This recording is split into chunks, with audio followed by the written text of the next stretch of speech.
Hail and well met to you, dear viewer. My name is Effing Controller, and this is going to be a Let's Play of Mount and Blade Warband with the Floris mod installed. And not only that, it is going to be a little bit of a role-played playthrough, because I like role-playing. I'm kinky like that. That's a whip. Apparently, I'm going to be role-playing a whip. I'll be cracking jokes throughout the Let's Play. Oh, we're off to a horrible start. Well, let's talk actually a little bit about Floris, because those of you who are unacquainted with Mount and Blade will be totally confused, probably, by this. Floris, basically, is a super mod that was the product of another Let's Play done by a fella named, unsurprisingly, Floris. And as he was playing through this game, he kind of saw some things that needed to be changed or added or removed even, and the byproduct, I guess, is this mod that I'm playing now. He released it to the general public for their consumption, and it is quite delicious and tangy, and it makes the game much better than the stock game, in my opinion. It adds a lot of features that are pretty cool. It makes it a prettier game, and that's really important to me because I'm superficial, but it enhances the game entirely without changing the fundamental setting of the game. There's plenty of other mods like Brittenwalda, 1257 AD, Prophecy of Pendor. They change the actual setting of the game, which is great. Those are all great mods, but I'm kind of a fan of the vanilla game, so we're gonna play with this, dadgummit.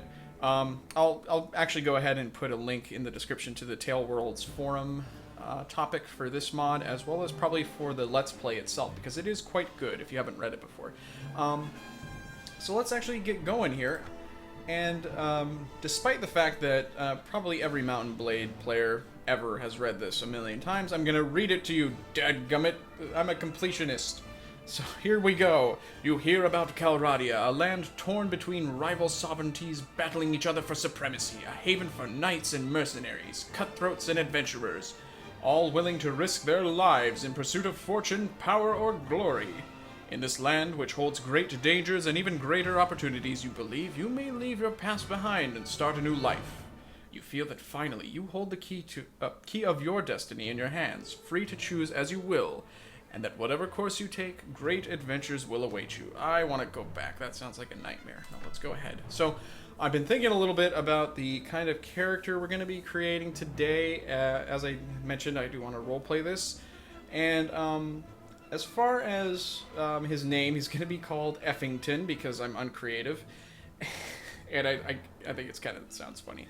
But he would be, as they would say in days of yore, a huge douchebag. He's just this massive, yawning, all-consuming crevasse of bullshit and hubris and vanity. He's just totally oblivious to it, too. He has no idea how much of an asshole he is. He's just got his head, like, firmly anchored up his ass. Just completely lodged in there beyond... It's like one of those jars that you have with the lid that you can't open up. His head is like that up his ass. He just has no clue about anything other than his own, like, this pathetically inaccurate ideal of how awesome he thinks he is. And that has led him to be just a complete nuisance to everyone that he knows and his family. He's just fucking awful. And I guess that might be that might be kind of hyperbolic. It might be putting too fine a point on him. Might be turning him into kind of a caricature, but I guess the actual logic behind the story, that just explains who he is. It doesn't explain where he comes from or anything. I imagine him as being kind of the elder son of a renowned and probably far more humble warrior.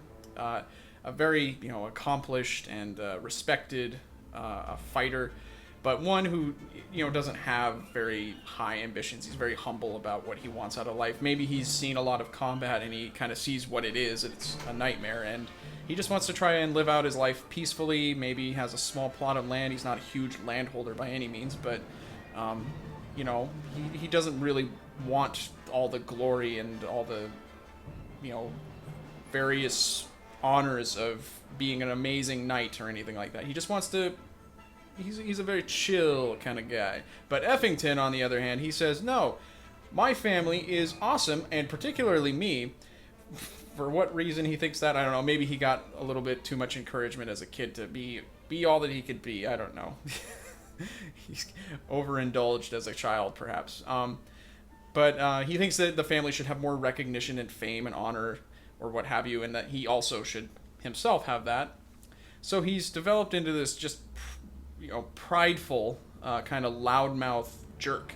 And his family kind of got sick of him, so they sent him out to be a page with probably the patrician of whoever it was that his father served under. So that gives us a little bit of a clue of what he's going to be doing to start with. He's going to be a male. We're going to say that he is, or our father was a warrior, a veteran warrior, and we paged here, and that he's also going to be a Rhodok. And that's not to say anything bad about Rhodoks. I have Rhodok friends, but I haven't played, actually. I don't think I've really started too often as a Rhodok, so we're going to do that. And we'll also say that he continued squiring about after that, but basically his family sent him off to be a squire with this noble lord, and the patrician, rather, decided, you're just a huge pain in the ass. We're not having this anymore. So basically he's being forced out of the home, as it were. He's being kicked out of the estate of the patrician. His family doesn't want anything to do with him just because he's a complete idiot. And I like how that ends up reflecting in the stats here. He has an abysmal 5 intelligence. He probably can barely read. He probably, just is a complete fuck up. And that's about what I was looking for. So there we go. Let's just make sure that's all right. Yeah, that's good. And then, okay, so the troop trees. Floris adds some troop types. You can select from one of these 3. Native troops is the simplified. This is slightly more complicated, and this is slightly more complicated. I like this one. It has all kinds of fancy-looking gents riding around on horses, so I'm going to go with that. We're going to be Rhodoks, as I said, and I think that's purely arbitrary. I could have played any of these, so I think that'll work. Gather companions is an interesting option. It's an option I'm not going to be partaking in. I see the purpose of it, but it's not for me.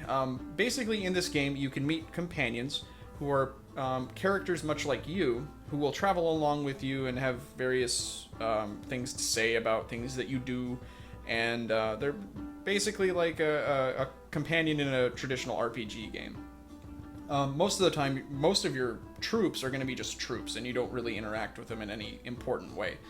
Companions, though, are a little bit more interesting. They can be upgraded in very particular ways, and they're fun that way. But Gather Companions basically puts all of those companions in a single tavern in one of the towns that you start in. And part of the fun of the game, and it may not be your idea of fun, is to go and actually, it's actually a way of moving you through the game to go and try to find these people. So I don't think that we're going to be doing that, but it's certainly your prerogative should you decide to play. And I actually don't really know what Fog of War does other than the obvious. There is a Fog of War already built into the game, so it's a little bit confusing.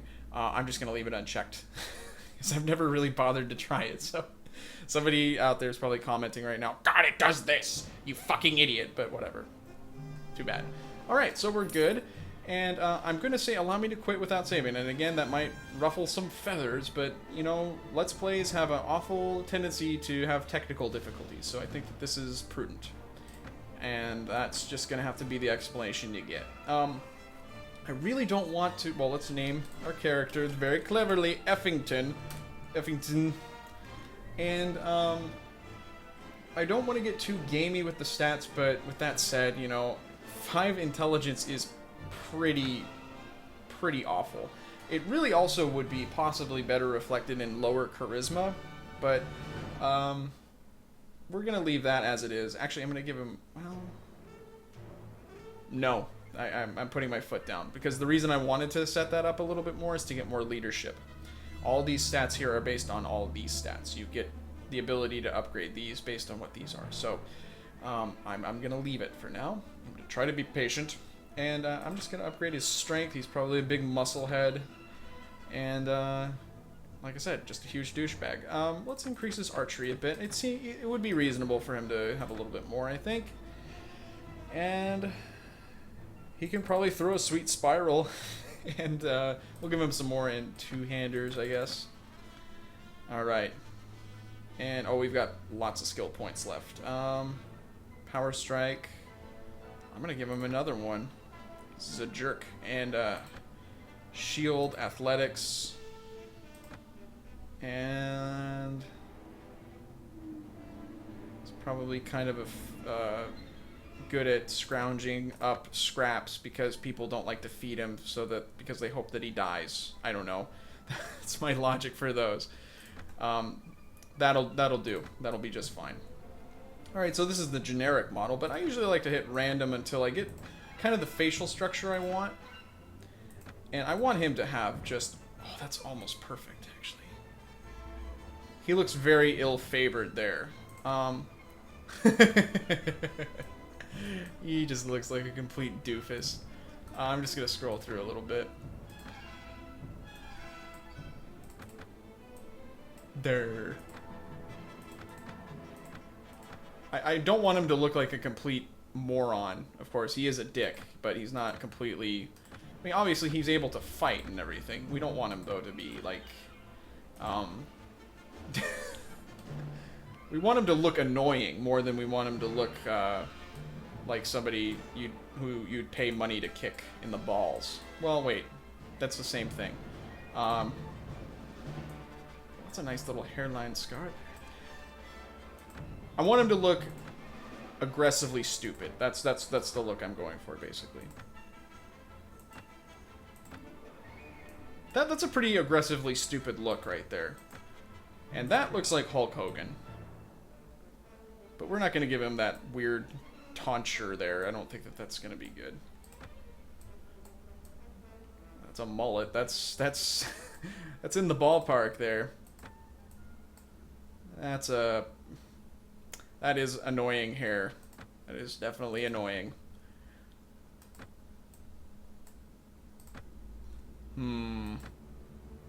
That is also ferociously annoying, but it has, you know, it's usually related to other factions other than the Rhodoks, so we're not going to be using that.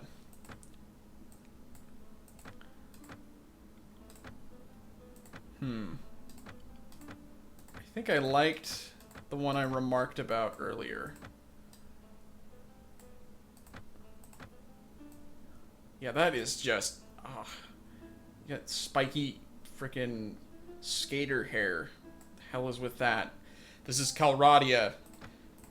What are you thinking? And maybe he is old enough to have a mustache. Oh, that's a definite peach fuzz kind of looking mustache there. And we're not gonna make him a redhead. As much as people like to pick on the gingers, we're not gonna do that. We're gonna make him blonde. He does just look kind of like like somebody who's probably not gonna end up making much out of himself. Because who knows how this Let's Play is gonna go, right? Right. He's basically doomed to failure because I'm playing. He's got a nice little kilt. That's one thing that is kind of quirky, I guess, is that traditional Mountain Blade, the Rhodoks are kind of Swiss-Italian, but apparently now they are Scottish for some reason. Whatever. No big deal. We'll deal with it. Okay, so here we are. Now, this doesn't really apply to us. We're going to say that he is actually a Rhodok, but we'll just read this for yucks. You came by ship, skirting the cliffs where the Rhodok highlands meet the sea. Much of the coastline was obscured by tendrils of fog that snaked down the river valleys, but occasionally you caught sight of a castle watchtower rising above the mists. And on one occasion, a beacon fire burning to warn of an enemy warband. That's the name of the game.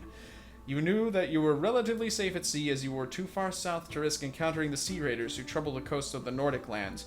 But it was still a relief to reach the Silver Estuary, gateway to the port of Jelkala, and see a Rhodok galley riding at anchor, its pennants fluttering in the evening breeze. Delightful.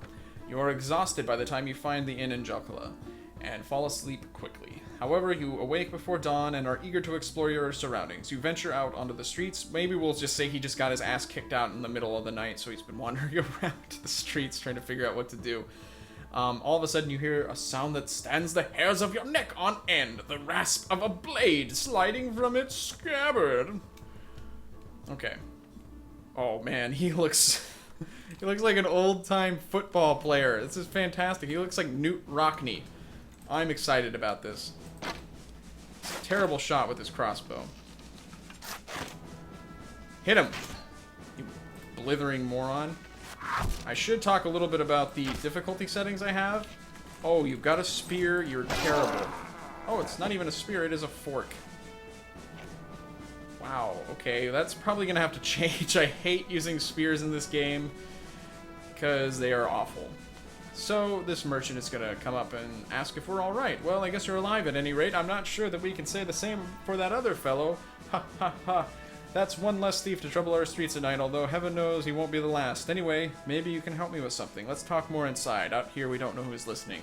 I'm imagining Effington is probably a little bit horrified at actually having killed somebody. I would probably not imagine that he has ever really, you know, killed someone so much, except for possibly by negligence. So the merchant takes us into his house, and we'll have a little chat. Now, let me explain my proposition. We've always had brigands in the hills, driven to banditry by war, debt, or love of violence. Recently, however, they've been getting bolder, leaving their camps in the wild and venturing into town, looking for unwary prey. The watch commander tells us it's because of all the fighting on the frontiers, fewer men to keep an eye on the streets, but I'm not sure what to make of that. It seems to me that the most logical explanation is that these bandits have an ally inside the walls who helps them enter unnoticed and helps them identify particularly tempting targets. Last week, you see, they took my brother. I don't know what my brother was thinking, a lad from a prominent house out alone after dark in times like these. Well, I suppose you were too, but you're a stranger here, and didn't know how bad things had become. He had no such excuse, but he's family, so what can you do? If you don't protect your kin, then people will start thinking that you can't protect your investments either, and I can't have that. No doubt the gang will soon send word about a ransom, but I don't care to pay it. So here's my proposition. You look like you've had a bit of experience with a blade, which is true. Not with really using it for any useful purpose, but anyways. And more importantly, you must have a bit of fire in your belly, or you wouldn't be coming to Calradia to seek your fortune. So here's what I'm asking you to do. Gather a small party, track down these bandits to their lair, teach them a lesson they won't forget, and get my brother back safe. In return, you'll earn my lasting gratitude and a bit of silver. What do you say? Obviously, we're a pompous dick, so I'm thinking he's probably going to say no. He probably doesn't realize that this is a good opportunity for him to make some money, and, you know, to actually be, you know, useful as a human being. But he's very self-important, so he's not going to take him up on the offer. And again, you know, this is one of those things that Mount and Blade, everybody who's played it skips through this usually anyways, so, or has played it themselves a few times and knows how it goes. So, yeah. I don't particularly feel like doing it anyways. Oh, there's a tournament. Well, oh man, it is tempting for him to sign up, even though he's a complete lackwit, and, well, because he's a complete lackwit, but also because, well, yeah, that's why he would. What am I talking about? So we're in the actual town of Jelkola. That's unexpected. I wasn't really expecting to have to be in this position yet. I'm thinking, from purely a role-playing standpoint, we're going to go ahead and put him in the tournament. Maybe he will be humbled, maybe he won't. He could put a bet on himself. He doesn't really have very much money, so we're going to fight in the round of the tournament here, and I'm expecting him to get his ass completely handed to him. By his own friends! What the fuck? Ha! He's definitely willing to fight dirty. Poke him in the back. Poke her in the rear. Ah, come on. I hate spears. I think we talked about this. You'll notice that not everything is getting displayed when I'm in combat. You can see there are damage notifications and things like that, but... and the horse you rode in on. Come here. Oh, this is why spears are awful. Didn't do a very good job there. I was rambling a lot. That might be part of it. And I could have picked up swords instead. Oh well. Kind of fitting though, because he's a noob. He's a scrub. But yeah, the messages were only showing the damage that I was receiving. If you have all the messages turned on, it gets too difficult for me, at least, to watch. So, we kind of got murdered in that, but we're ranked 14 out of 32 because we died fairly late in the game. But let's fight in the next round, and I'll take a look here and show you guys the difficulty settings I have. Our blocks are based on how we move our mouse. Our attacks are based on the enemy's position. I find that by mouse movement doesn't work the way that I remember it, so I changed it to this. I know that's kind of gimpy, but you're going to have to deal with it. Lance control is manual easy. I think that just means that you control your lance only on one axis, I think. Can't remember for sure. We take half damage because I'm a chump. You can also have it set to even less than that, but that's a little bit too chumpy even for me. My friends, my companions and friendly soldiers will be normal as far as the damage they receive, and the AI is going to be good. So there you go. Combat speed's normal. I'd like to increase this later on, possibly, but that's not going to be an issue for now. And this is the chat setting, or the display settings I was talking about, where it shows messages about stuff. So anyways, moving right along. Oh, we're on a horsey with a two-handed weapon and javelins. What a mess. We're just hitting the horse with our javelins. Fantastic. And for some reason, this ramp to nowhere is very attractive to this gentleman. Just hit the horse in the head. We don't want this guy to build up any kind of momentum with that lance, because it will hurt. That's what she said. There you go. Hey, alright, we hurt somebody. Maybe he's been a little bit incensed at his poor performance from earlier, and he's gonna take them to task. Ha! Ye knave! What ho! Ow! That fucking hurts. It stings! Ow! Well, I did, do some damage, and I also received a lot of damage. I think I'll be able to continue into the next round. Yeah, we didn't do that well. Effington got 2 kills, no faction, no common sense, no idea what the fuck is going on. Okay. Let's actually take a look at the standings overall. We have 2 points, I believe. Yeah. This is a revamped version of the traditional tournament system. So it's a little bit different, obviously, but I kind of like it. I haven't played with it too much. Oh, yes. Haha, lances. Ha! What? Speaking of lances, pwned. Oh, that was miserable. Well, again, very humbling for young Lord Effington. Oh, me oh my. Just gonna watch the ensuing melee that we are not participating in because we are totally inept. He's lying there in the ground, furious, choking on dust and his own remorse. How's that? It's poetic, right? Whatever. And blue team, well, they're putting up a fight. No, they're dead. Who's left? This jerk, who could really kite the ever-loving shit out of these guys, and for some reason he's shooting at the guy without the shield, or with the shield, but he took care of him, and let's get closer. Watch their awkward lovemaking.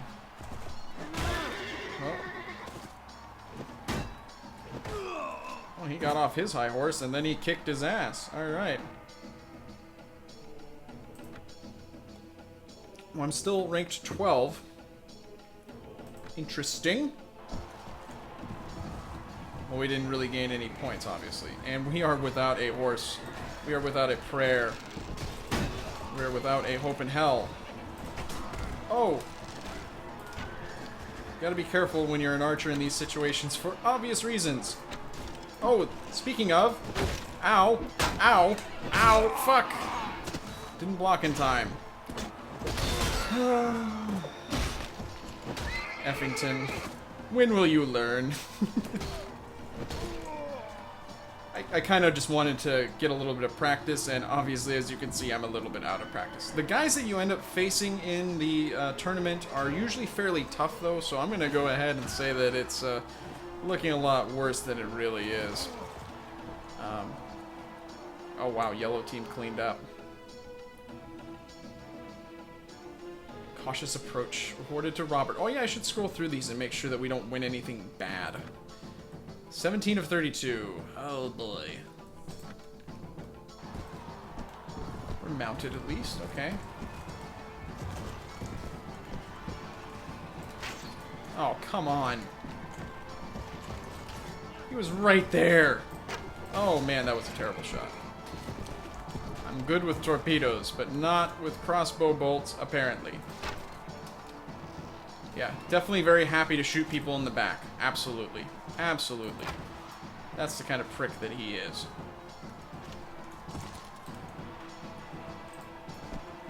What are you guys doing? Seems dangerous. Oh, god damn it.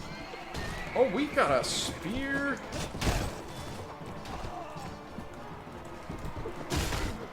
Ooh, that hurt my horsey.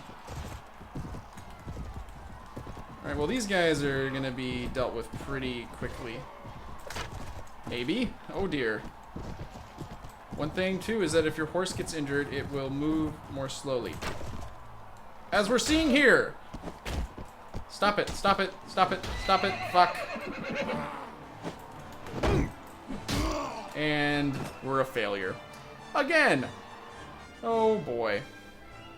And again I got a spear. I blame the spear. Alright, Effington. I think Effington's probably gonna have enough of this. He's gonna not tolerate any more failure. Maybe. Come on. Kill somebody. Even though you just knock him out, just kill him. There we go. Nice. Hey, alright, buddy. Beautiful. I'm not couching my lance, which you don't need to do necessarily, but it's a good idea. Hey, we're in second place. We've got a sword. Pick swords. Horse! No! Oh, drat! Well, we got 2 points. Alright, so maybe he's slightly encouraged by his... Oh, we're tangled up with... we're tangled up in blue. Bob Dylan. Okay, anyways.